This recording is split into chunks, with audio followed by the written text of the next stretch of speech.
Posedonin lëndë narkotike kanabis me qëllim shitje në doza kapen në flagrancë dhe vihen në pranë nga 4 shtetas gjerman. Sekuestrohet sasia lëndës narkotike dhe automjeti që ata përdornin.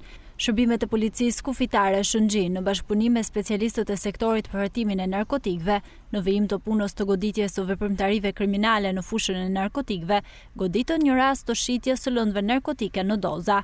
Për këtë rast u arrestuan shtetasi gjerman, LH 28 vjeç, LS 25 vjeç, SH 27 vjeç dhe MR 23 vjeç, banues në Gjermani.